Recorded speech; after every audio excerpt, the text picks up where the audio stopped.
한번 박수하겠습니다. 할렐루야.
9월 15일 주일 예배를 시작하도록 하겠습니다.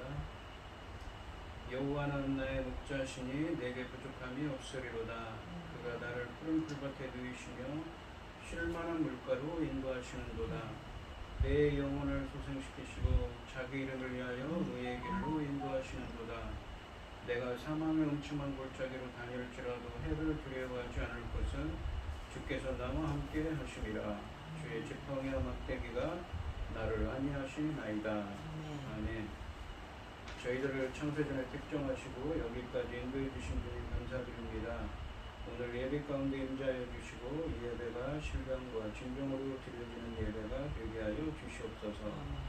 이 모든 말씀 거룩하신 예수님의 이름으로 기도드리옵나이다. 아멘.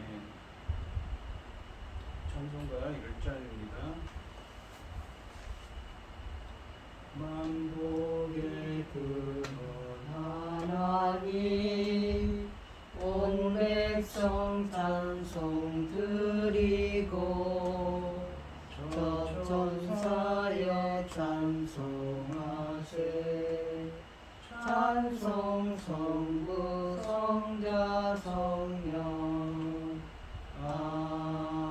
아멘. 사도신경 하심으로 신앙 고백하시겠습니다.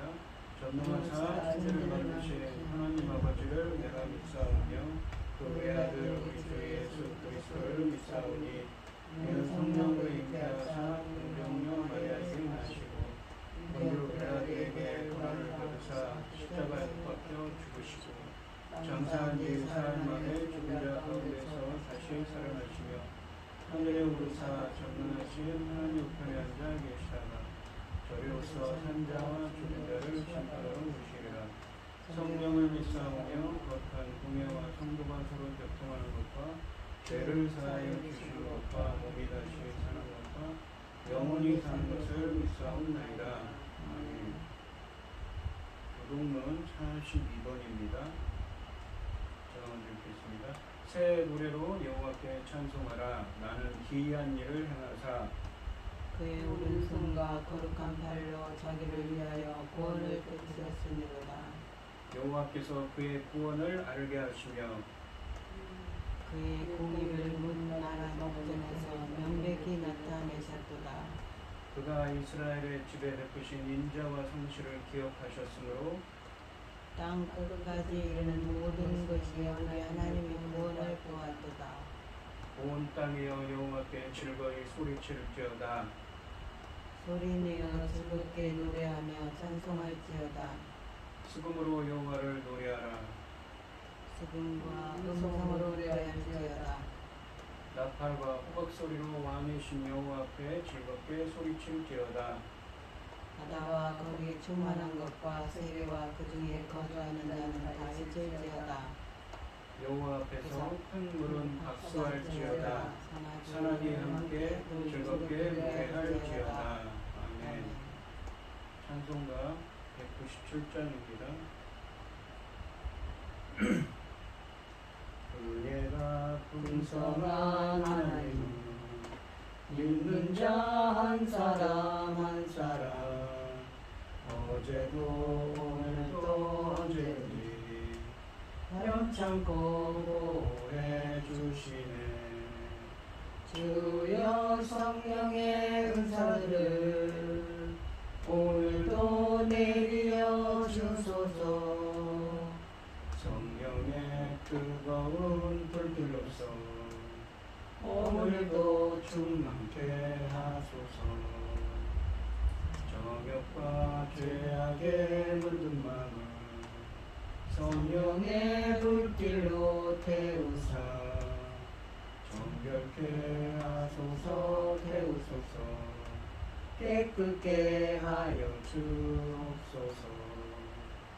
주여 성령의 은사를 오늘도 내려 주소서. 성령의 뜨거운 불길로서 오늘도 충만케 하소서.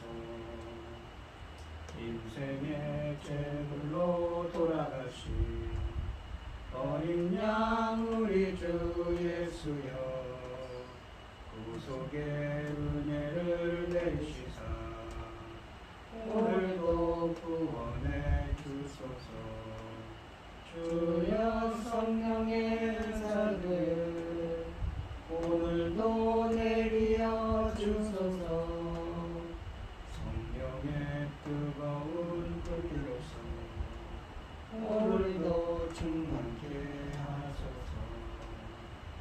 주님의 기쁘신 은혜만은 세상에 널리 전하리니 하늘의 능력과 권세로서 오늘도 이끌어 주옵소서. 주여 성령의 은사를 오늘도 내려 주소서. 성령의 뜨거운 불길로서 오늘도 충만케 하소서. 아멘. 기도하겠습니다.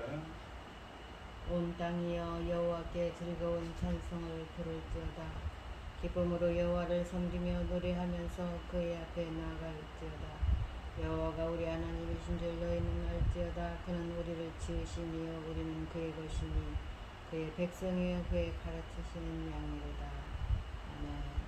천지 만물을 지으신 전능하신 하나님 아버지, 어리석고 보잘것없는 저희를 자녀 삼으시고 아버지의 사랑 가운데 살아가게 하시는 자녀를 감사드립니다. 세상은 온갖 일로 어수선하고 어지럽고 온갖 일들이 다 일어나고 있지만 아버지 하나님, 저희를 이 시간 하나님 앞에 예배드릴 수 있도록 인도하시니 참으로 감사드립니다. 전능하신 하나님 아버지, 저희 나라 대한민국을 기억하여 주시옵소서. 불쌍히 여겨 주시옵소서. 바람 앞에 등불 같은 이 나라 아버지 하나님, 지도자를 아버지 하나님 우리가 잘못 선택함으로 인하여 아버지 하나님 이 나라가 지금 어지럽기가 그지없습니다. 불쌍히 여겨주시고 긍휼을 베풀어 주시고 능력의 손으로 아버지 기뻐하신 나라 될 수 있도록 도와주시옵소서. 지금은 중대한 시대, 아버지 하나님 열매 거둘 중대한 시대를 아버지께서 열고 계십니다. 이 중대한 시대에 이 나라를 제사장 나라까지 삼으셨는데 아버지 하나님 천금 같은 그 귀한 사명 감당하고 아버지 앞에 갈 수 있도록 도와주시옵소서. 전능하신 하나님 아버지, 저희들은 어리석지 않습니까? 보잘것없습니다. 힘이 없습니다. 아버지 능력의 손으로 베푸사 아버지 하나님 저희들이 온전히 하나님 기뻐하시는 자로 아버지 나아갈 수 있도록 도와주시옵소서. 전능하신 하나님 아버지 열매가 어떤 열매입니까? 주님 십자가에 죽으시고 아버지께 드려지는 열매입니다. 천금 같은 열매, 이 열매로 말미암아 아버지께서 기뻐 받을 수 있도록 아버지 우리가 있는 힘을 다하고 모든 것을 통한하여 아버지 기뻐하시는 열매 거둘 시대로 나갈 수 있게 도와주시옵기를 간절히 원합니다. 전능하신 하나님 아버지 당신이 사랑하는 종 이 열매 거둘 시대의 열매 거둘 말씀으로 강단에 세우셨으니 아버지는 이 말씀으로 말미암아 아버지께서 기뻐 받으실 열매들이 넉넉히 나올 수 있도록 도와주셨기를 간절히 소원하고 이 모든 말씀 엉망 죄악 가운데서 우리를 구원하여 주신 예수 그리스도 이름으로 기도드리옵나이다. 아멘. 오늘 함께 하신 하나님의 말씀은 마태복음 5장 27절로 32절 말씀입니다. 마태복음 5장 27절로 32절입니다. 교독을 하겠습니다. 또 간음하지 말라 하였다는 것을 너희가 들었으나 나는 너희에게 이르노니 음욕을 품고 여자를 보는 자마다 마음에 이미 간음하였느니라. 만일 내 오른눈이 너로 실족하게 하거든 빼어내버리라. 내 백체 중 하나가 없어지고 온 몸이 지옥에 던져지지 않는 것이 유익하며 또한 만일 내 오른손이 너로 실족하게 하거든 집어버리라. 내 백체 중 하나가 없어지고 온 몸이 지옥에 던져지지 않는 것이 유익하니라. 또 일러스되 누구든지 아내를 버리려거든 이혼 증서를 줄 것이라 하였으나 나는 너희에게 너희에게 이르노니 이르노니 누구든지 음행한 이유 이유 없이 없이 아내를 버리면 이는 그로 가늠하게 하며 또 누구든지 버림받은 여자에게 장가드는 자도 가늠하니라. 아멘. 찬송가 284장입니다.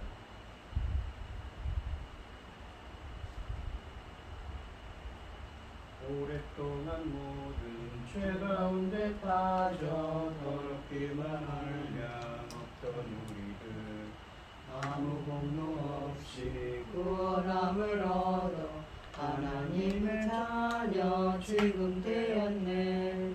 주의 그 사랑 한량없도다. 찬송할지어다 예수의 공로. 주의 그 사랑 한량없도다. 찬송할지어다 예수의 공로 주의 보혈로서 정결하게 씻겨 죄악에서 떠난 몸이 되었고 세상 그 심부름 간 곳 없어지네. 하나님의 빛이 영화롭도다. 주의 그 사랑 한량없도다. 찬송할지어다 예수의 공로 주의 그 사랑 한량없도다 찬송할지어다 예수의 공로 주의 깊은 잠과 뜬 세상의 꿈을 어서 깨어나라 나의 친구여 은혜 받은 날과 구원 얻을 때가 지금은 세상에 선포되었네. 주의 그 사랑 한량없도다 찬송할지어다 예수의 공로 주의 그 사랑 한량없도다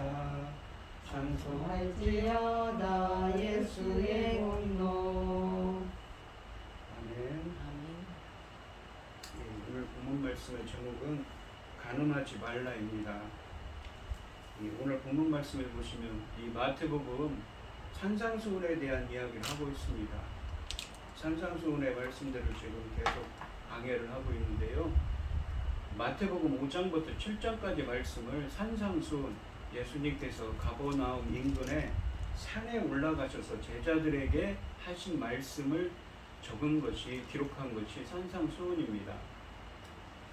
산에 올라가셔 하셨다고 해서 산상수훈, 산상설교라고 하죠.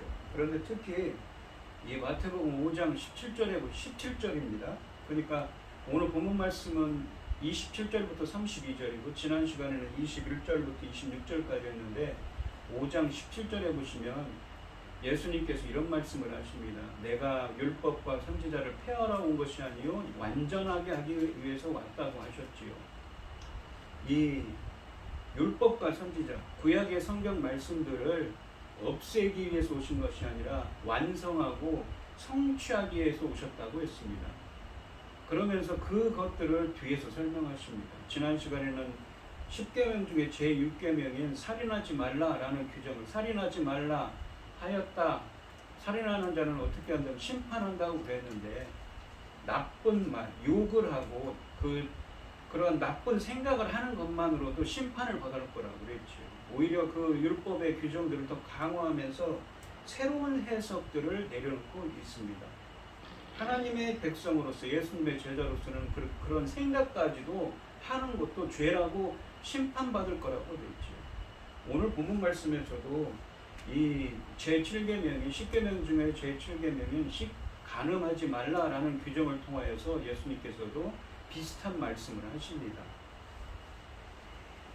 예수님은 이 하나님이 토라, 율법을 주신 의도를 해석하시고 새로운 시대의 백성답게 삶을 살아가도록 가르치고 계십니다. 따라서 우리는 토라, 그러니까 율법을 무효화시키거나 무시하는 관점이 아니라 율법의 성취라는 관점에서 6가지 예를 해석해야 합니다. 6가지 예라는 것은 마태복음 5장 21절부터 48절까지 6가지 이야기가 나오는데 그 성취, 율법의 성취라는 개념으로 이해를 해야 된다는 것이죠. 예수님은 오늘 본문 말씀인 마태복음 5장 27절부터 32절까지 말씀에서 겉으로 드러나지 않은 마음의 탐욕, 그것이 간음과 연결된다고 말씀하고 계십니다. 27절과 28절 말씀을 보시면 또 간음하지 말라 하였다는 것을 너희가 들었으나, 간음하지 말라, 이게 제7계명이지요. 너희가 하였다는 것을 너희가 들었으나, 너희가 들었다. 그러나 나는 너희에게 이르노니 음욕을 품고, 그러니까 그런 마음만 품고 여자를 보는 자마다 마음에 이미 간음하였느니라 라고 하십니다. 이 마태복음 5장 21절부터 26절 말씀에 이어서 하나님 나라의 토라, 율법이 어떤 것인지 설명하는 두 번째 사례도 10계명을 배경으로 하고 있습니다. 예수님은 10계명 중에 6번째 계명인 살인 금지에 이어서 간음하지 말라는 7번째 계명을 언급하고 계십니다. 율법에서 간음 행위는 실제로 드러난 음행을 가리키며 반드시 법의 판단을 받아야 했습니다. 구약성경에서 간음은 유부녀가 남편의 다른 남자와 관계를 맺는 것을 가리킵니다. 그러므로 간음은 이미 남편이 있는 여자를 훔치는 것이기 때문에 이웃의 아내를 탐하지 말라는 10번째 계명과 연관되고 있습니다. 내 이웃의 집을 탐하지 말라고 그랬죠. 그것과도 관계가 있다는 말입니다.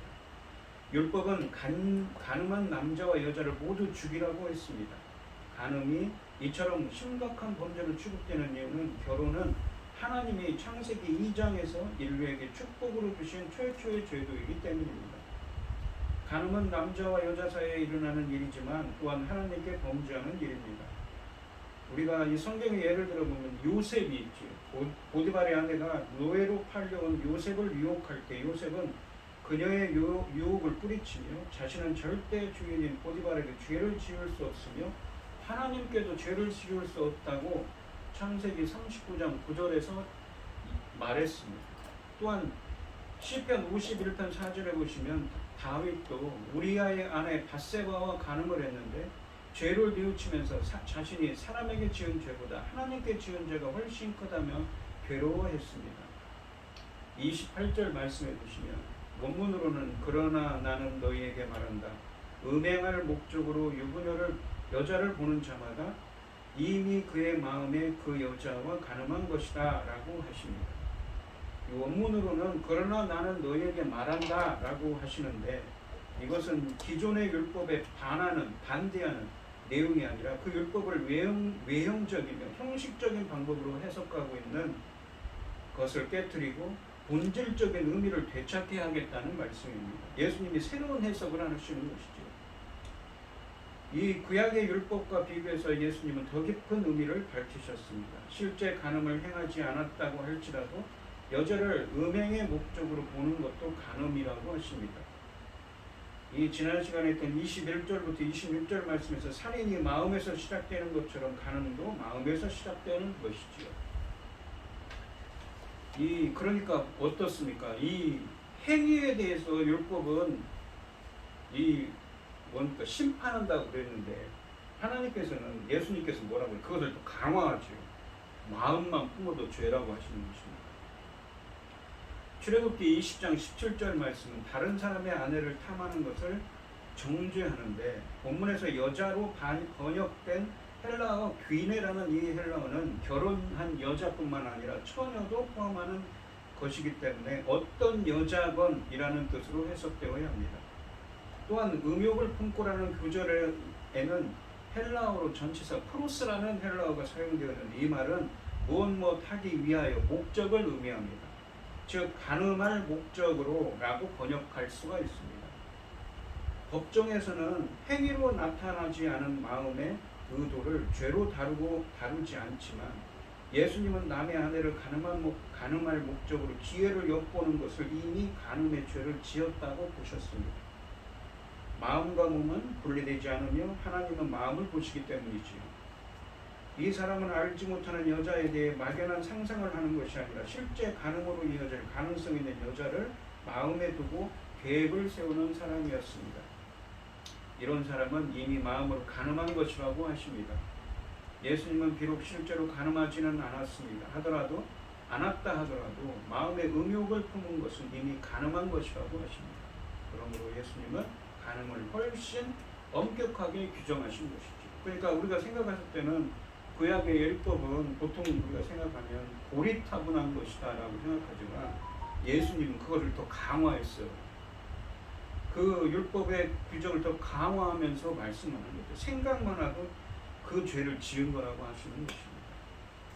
예수님은 27절의 간음 금지 계명을 부정하거나 무시하지 않으셨습니다. 하지만 예수님은 간음 금지에서 훨씬 더 나아가 간음을 일으키는 마음과 그 마음의 그런 마음의 욕구로 음욕의 마음으로 다른 남자의 아내를 바라보는 것까지도 금지하심으로써 구약의 계명의 요구를 내면을 시키고 철저한 수준으로 끌어올리셨으며 그 적용 범위를 확대하셨습니다.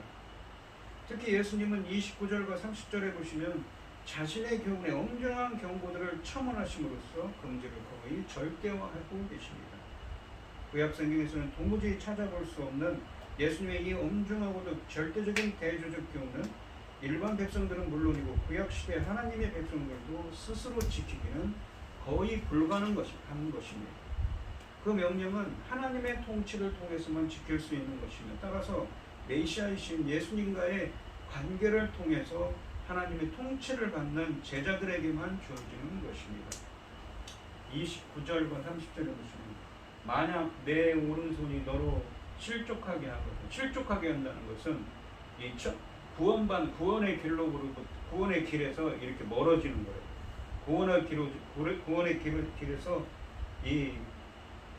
구원의 길에서 벗어나는 거죠.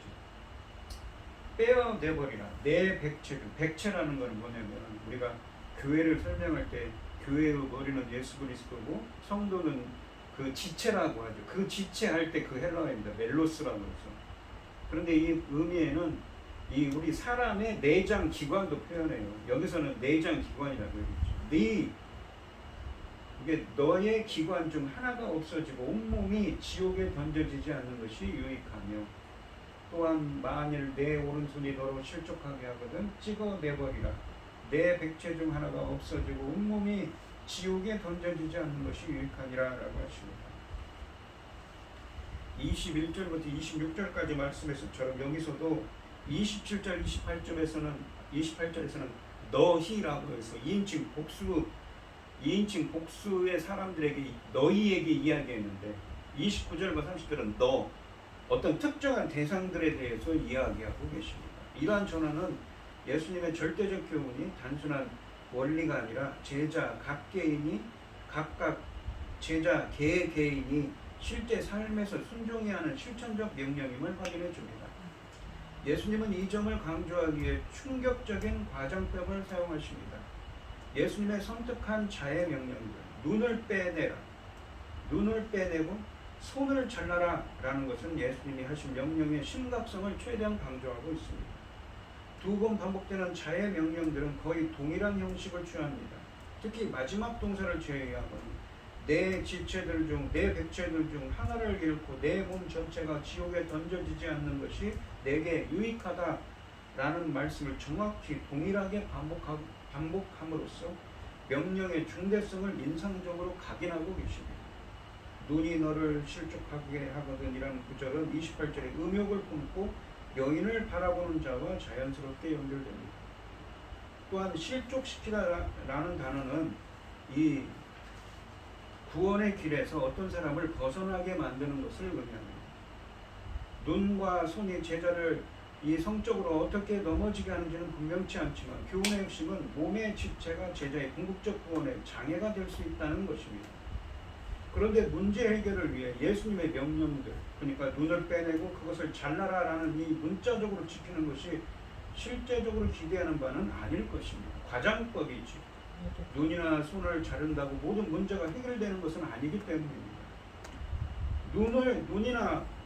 내 눈이나 손을 제거하라고 말씀하셨을 때 예수께서는 비유적으로 말씀하신 것입니다. 왜냐하면 맹인도 눈이 없는 맹인도 음욕을 품을 수 있기 때문입니다. 사실 음욕의 근원은 눈이나 손에 있는 것이 아니라 마음에 있는 것이 분명합니다. 하지만 예수님은 제자의 마음의 문제가 육체와 결코 무관하지 않음을 전제하십니다. 예수님의 교훈의 핵심은 마음의 음욕을 제거하기 위해서라면 제자가 어떤 대가라도 치러야 한다는 것입니다. 예수님은 섬뜩한 과장법적인 자의 명령을 통해 제자가 음욕의 문제를 해결하기 위해 실질적인 조치를 취하는 것이 얼마나 중요한지를 강력하게 강조하고 계십니다. 물론 제자들에게 기대되는 더 뛰어넘는 의의는 율법주의적이고 규격화된 행위나 위선적인 피상적인 행위를 지향하는 것은 아닙니다. 하지만 그렇다고 해서 그것이 내적인 마음의 동기와 태도에만 관심이 있고 외적 행동에는 무관심한 그러한 의로움은 아닙니다. 그것은 하나님의 통치에 전적으로 굴복한 내적 의의 신실한 표현인 외적 행위를 당연한 현상으로 기대하게 합니다. 마음의 내적 의와 외적 삶으로 표현되는 의로움, 이 두 가지는 뛰어넘는 더 나은 의에 있어서 그 어느 쪽도 간과되어서는 안 되는 필수 요소들인 것이지요. 예수님은 이러한 실질적 조치의 중요성을 동일한 형태로 반복되는 구절을 통해 더욱 확증하고 계십니다. 어떤 단호한 이 결단이 필요하다는 것이지요. 오른쪽 눈과 오른손이 아무리 중요한 지체라 할지라도 몸 전체의 중요성과는 비교할 수가 없습니다. 그렇다면 몸 전체가 지옥에 던져지는 것보다는 중요한 지체 하나를 잃는 것이 훨씬 더 낫다는 점은 너무도 분명한 것이지요. 따라서 제자는 오른쪽 눈과 오른손으로 비유된 매우 중요하고 요긴한 관계나 취임이나 활동이라도 그것이 영적인 안전에 장애가 된다면 그것을 결단력 있게 단절하고 제거하는 조치를 취하는 것이 마땅하다는 것입니다. 결국 이 말씀의 요지는 의로움에 관한 하나님의 기준에 부합하기 위해서는 유혹의 뿌리를 단호하게 잘라버릴 수 있는 단호한 결단이 필요하다는 것이지요. 그러한 의미에서 이 말씀을 하신 것입니다. 그러니까 구약 성경에 있는 이 율법의 말씀들을 강화하면서 이런 좀 과장법적인 비유를 통해서 말씀하고 계신 것이지요. 31절과 32절에 보시면 또 일러스되, 그러니까 이번에는 결혼에 대한 이야기입니다. 누구든지 아내를 버리거든, 버린다는 것은 여기서 버린다는 것은 이혼을 한다는 말입니다. 이혼 증서를 줄 것이라 하였으나, 이것은 구약에 있는 규정 속에 이혼 증서를 주면 이혼할 수 있다는 이 규정이 있거든요. 그것을 인용을 한 겁니다. 나는 너희에게 이르노니 누구든지 음행한 이유 없이 아내를 버리면 이는 그로 가늠하게 하니요 또 누구든지 버림받은 여자에게 장가지는 자도 가늠한 일이니라 라고 하셨습니다. 율법에 대한 예수님의 최종적 해석의 세 번째 이해는 이혼에 관한 성경적 가르침을 전개하고 계십니다. 이혼은 앞에 간음과 연결되는 주제이기 때문에 이 위치에 놓이는 것이 자연스러운 것입니다. 본문에서 예수님은 이혼 허용 계명의 성취적 의미를 간음 문제와 연결하여 이혼 금지 명령으로 제시하고 계십니다. 31절 말씀해 보시면 원문으로는 직역하면 그리고 그의 아내와 이혼하는 자는 그녀에게 이혼 증서를 주라고 말해줬다 라고 하십니다. 31절에서 이혼 증서를 써주라는 부분은 신명기 24장 1절 말씀을 배경으로 합니다. 사람이 아내를 맞이하여 데려온 후에 그에게 수치되는 일이 있으면, 그게 수치되는 일은 음행이지요. 발견하고 그를 기뻐하지 아니하면 이혼 증서를 써서 그의 손에 주고 그를 자기 집에서 내보낼 것이요 라고 하셨습니다. 그렇다면 예수님의 이러한 대조적 교훈의 대조 대상은 구약 율법 자체인 것이 분명한 것이죠. 신명기 24장 1절 말씀은 남편이 아내에게서 부정한 것을 발견했을 경우 이혼을 허용합니다. 하지만 이 계명을 이혼을 적극적으로 명령하는 것으로 오해해서는 안 됩니다. 오히려 이것은 깨어진 관계 아래 살아가는 구약시대의 하나님의 백성이 이혼을 최대한 하지 않게 하려는 목적을 가지고 있습니다. 아내에게서 부정한 것을 발견했을 경우에만 이혼을 허용한 것은 이러한 억제의 목적을 분명히 해주고 계십니다. 또 즉 이혼 장녀가 아니라 여자를 보호하는 목적으로 이혼 증서가 사용되어야 했습니다. 이혼 증서는 남자가 이혼 사실과 사유를 기록하여 여자에게 주는 문서로서 이는 이혼 당한 여인이 재혼하는 데 필요했던 것이지요.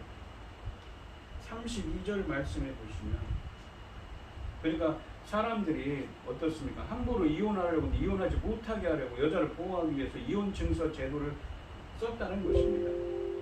32절 말씀해 보시면 원문으로는 이렇습니다. 그러나 나는 너희에게 말한다. 음행의 경우 외에 그의 아내와 이혼하는 자마다 그녀로 하여금 간음하게 만들고 이혼한 여자와 결혼하는 자마다 간음한 것이다 입니다. 32절 말씀은 이혼의 한 가지 예외 규정인 음행을 언급합니다. 32절 말씀에 음행한 이유라는 말은 신명기 24장 1절 말씀에 수치되는 일을 반영합니다.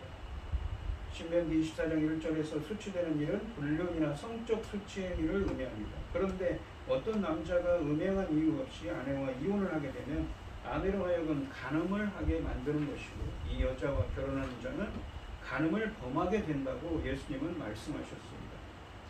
32절에 이혼한 여자와 결혼하는 것, 재혼은 간음인가요? 이 32절에서 이혼한 여자와 결혼하는 것, 그렇게 재혼인가요? 합법적으로 이혼한 사람은 재혼할 수 있었고 이혼 증서는 재혼할 수 있다는 권한이고 여자를 보호하는 기능을 했기 때문에 재혼이 금지된 것은 아닙니다. 그런데 32절 하반절은 음행한 연고 없이를 넣어서 읽어야 합니다. 그러니까 누구든지 음행한 연고 없이 앞에 있죠. 음행한 이유 없이 아내를 버리면 이는 그로 간음하게 하며 또 누구든지 음행한 이유 없이 버림받은 여자에게 이혼한 여자에게 장가드는 자도 간음함이라라고 볼 수가 있습니다. 어떤 남편이 아내가 음행했기 때문에 이혼을 했고 그 다음 다른 여자와 재혼하는 것은 간음이 아니라는 것입니다. 여자가 남편의 간음으로 이혼당한 경우나 여자가 간음의 문제로 이혼을 당했을 경우에는 재혼이 가능했습니다. 그러나 만일 여자가 음행을 하지 않았는데 남편에 의해 이혼을 당했을 경우에 남편은 아내가 간음을 하는 것이고 또한 이 여자와 결혼하는 사람은 간음을 한 것이 된다고 하십니다.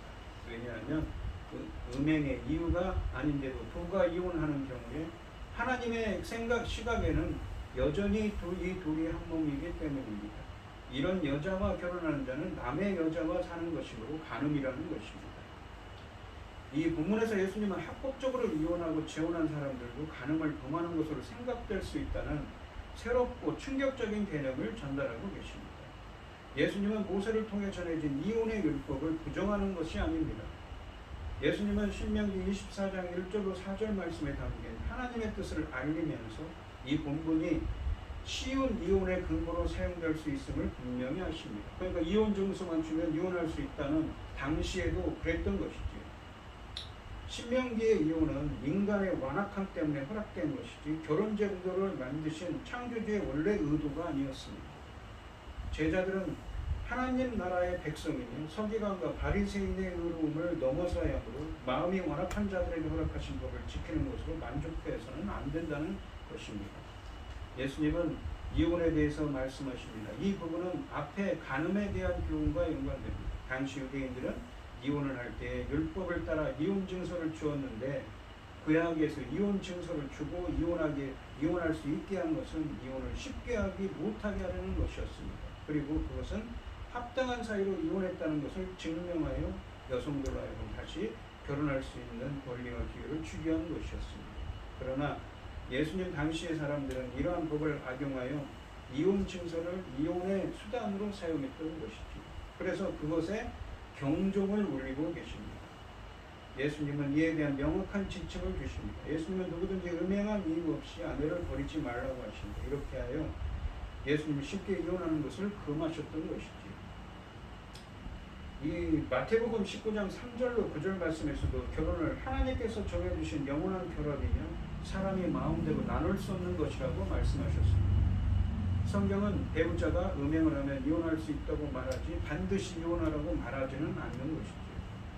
예수님은 성경에 허용한 이혼의 영역으로 이해되던 것을 금지하고 계신 것입니다. 율법에 대한 최종적인 종말론적인 선생님으로서 예수님의 해석은 그 순간의 편의주의가 아닌 결혼에 대한 본래의 하나님의 의도의 근거에서 이런 말씀을 하고 계신 것입니다. 오늘 본문 말씀을 주시면 이 율법과 복음의 관계에 대한 이야기를 하고 있습니다. 그러니까 구약성경과 신약성경의 관계에 대한 이야기를 하고 있죠. 예수님께서는 대표적인 이 구약의 계명들에 대한 이야기를 하시면서 간음하지 말라 하시면서 생각만 해도 어떻습니까? 죄라고 하시죠. 그러니까 이 율법의 규정들을 더 강화하면서 지난 시간에도 했던 것처럼 살인하지 말라 그랬는데 욕만 해도 나쁜 생각만 해도 죄라고 하지 않았습니까? 심판을 받는다는 말씀까지 했습니다. 그 심판을 누구에게 받습니까? 하나님께 받지. 오늘 본문 말씀에서도 그러한 논리로 말씀하고 계십니다. 그러한 생각만 해도 차라리 눈을 빼고 오른손을 잘라버리는 것이 낫다는 것이죠. 그렇게 그러한 생활태도, 그러한 것들을 멀리하는 것이 바로 하나님 나라의 백성이고 예수님의 제자라고 말씀하는 것입니다. 또한 그러면서 결혼에 대해서도 이혼을 쉽게 하는 풍조에 대해서도 경종을 울리고 있는 것이지. 당시에도 그렇고 지금도 그렇고 이혼 증서를 주면 쉽게 이혼할 수 있다는 풍조에 대해서 그러한 경종을 울리면서 이야기를 하고 있습니다. 그러한 타당한 이유 없이 이혼하는 것을 금하고 계시는 것이지요. 하나님 나라의 백성으로서 사는 것이 참 어려운 것입니다. 우리 인간들이 우리 세상에는 악한 것이 많고 세상적인 것이 많지 않습니까? 그런데 하나님대로 산다는 것은 정말 어려운 것입니다. 그렇기 때문에 아까도 설명드린 것처럼 하나님의 통치가 예수 그리스도 안에 있지 않으면 이런 말씀들을 계명을 지킬 수가 없는 것이죠. 우리 성도님들도 예수님 말씀처럼 하나님 온전하신 하나님 통치 안에서 예수 그리스도 안에서 정말 우리의 생각까지도 우리의 행위까지도 한 가지 행위까지도 다 어떻습니까? 하나님이 보고 계신다는 것을 생각하고 남을 배려하는 삶, 조심하는 삶, 또한 삼가는 삶이 되어야 할 것입니다. 또한 이 아까 서두에도 말씀드렸듯이 이 마태복음 5장 17절에 율법과 선지자를 폐하러 온 것이 아니라 완성시켜러 오셨다. 그러니까 율법과 선지자, 구약 성경에 있는 율법의 말씀들을 새로운 해석들을 성취하기 위해서 새로운 해석들을 내리고 계십니다. 그러면서 그것을 정리하면서 마태복음 7장 12절에는 남에게 대접받고자 하는 대로 너도 남을 대접하라고 하시지. 그것이 율법과 선지자다. 구약 성경의 강령이라고 기본적인 원리라고 말씀하고 계십니다. 남에게 대접받고 싶은데 남이 나에게 이렇게 해줬으면 좋겠어 라고 하는 것처럼 그렇게 너도 남에게 그렇게 행하라는, 그렇게 해주라는 것이지요. 그렇게 행하는 삶이 참 어려운 것 같습니다. 하지만 그러한 삶이 될 수 있도록 주님께서 붙들어달라고 간절히 기도하며 나아가는 여러분들이 되시고 예수님이 제자들이 되는 우리 성도님들이 되시기를 축원드리겠습니다. 기도하겠습니다. 하나님 아버지 감사합니다. 하나님 나라의 제자로서 그리고 예수님의 제자로서 사는 것은 참 어려운 일입니다. 그래서 예수님의 온전하신 예수 그리스도 안에서 주님과 함께 하지 않으면, 주님의 온전한 통치 안에 있지 않으면 우리는 이러한 말씀들을 전혀 지킬 수가 없습니다. 오늘 본문 말씀에서도 지난주에 있는 말씀처럼 생각만 해도, 그러한 생각만 해도 죄라고 하십니다. 그렇기 때문에 단호하게 우리들은 그러한 습관들과 그러한 것들을 단호하게 차단할 수 있는 그러한 결단이 필요한 것이죠. 저희들 오늘 이 시간 그러한 것들을 차단할 수 있는 결단하게 하여 주시옵시고, 본문에 있는 것처럼 세상의 풍조는 이혼을 밥 먹듯이 하고 그 당연한 것처럼 생각하는 풍조에서도 이혼하는 것도 이혼하지 말라고, 함부로 이혼하지 말라고 하시는 이 말씀처럼 저희들도 그러한 하나님의 말씀을 지킬 수 있는 그 창세기에서 주신 결혼의 그러한 뜻을, 하나님의 뜻을 받들어서 하나님 나라의 제자가 될 수 있는, 하나님 나라의 백성이 되고 예수님이 제자가 될 수 있는 저희들이 되게 하여 주시옵소서. 이 모든 말씀 거룩하신 예수님의 이름으로 기도드리옵나이다. 아멘. 찬송가 287장입니다. 예수 앞에 나오면 죄사함 받으며 주의 품에 안기어 편히 쉬리라. 우리 주만 믿으며 모두 구원 얻으며 영생 복남 열과 확실히 받겠네. 예수 앞에 나와서 은총을 받으며 마음의 기쁨 넘치어 감사하리라. 우리 주만 믿으며 모두 구원 얻으며 영생 복남 열과 확실히 받겠네. 예수 앞에 설 때에 흰옷을 입으며 밝고 빛난 내 집에 길이 살리라. 우리 주만 믿으며 모두 구원 얻으며 영생 복남 열과 확실히 받겠네. 아멘. 아멘. 기도하겠습니다.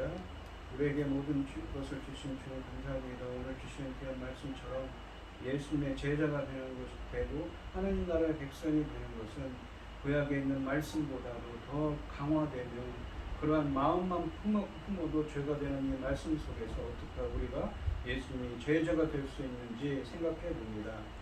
주님께서 통치하여 주시옵시고 예수 그리스도 안에서 함께해 주셔야만 온전히 이룰 수 있는 일입니다. 저희들과 함께 하시고 저희들을 주장해 주셔서 예수님의 제자들로서 그러한 한 가지 생각마저도 행위마저도 조심하고 하나님 나라의 백성으로 행할 수 있는 예수님의 제자로서 행할 수 있는 저희들이 되게 하여 주시옵소서. 오늘 이 시간 주님께서 주신 많은 은혜에 감사드리며 주님께 귀한 예물을 드리는 손길을 드리겠습니다. 우리 김혜순 부회장님 주님께 예물 드리고 우리 성도님 주님께 귀한 예물을 드립니다. 주님께서 기뻐 받아 주시옵시고 함께하여 주시옵소서. 주님께서 주님의 기뻐하시는 뜻을 행할 수 있도록 인도하여 주시옵소서. 주님의 온전하신 인도하심을 구합니다. 기뻐 받아 흠양하여 주실 줄 믿사오며 이 모든 말씀 거룩하신 예수의 이름으로 기도드리옵나이다. 아멘. 찬송가 5장을 하시고 축도하심으로 오늘 예배를 마치겠습니다. 이 천지가 만물들 다 복 주시는 주 여호와 전능성부 성자 성령 찬송하고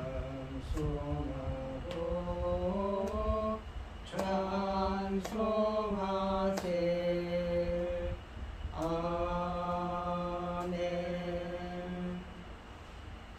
이제는 주 예수 그리스도의 은혜와 아버지 하나님의 극진하신 사랑과 성령의 교통하심이 예수님의 제자로서 살기를 소원하는 성도들 머리머리 위에 이제로부터 영원히 함께 있을지어다. 아멘.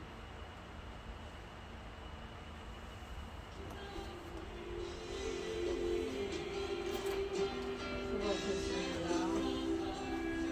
감사합니다.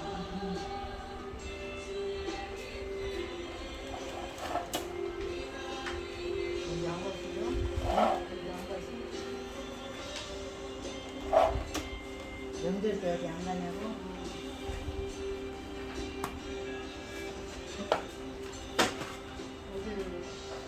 여기는 아파갖고 아파? 어디? 이게 허리랑 그래도 명절 때 가시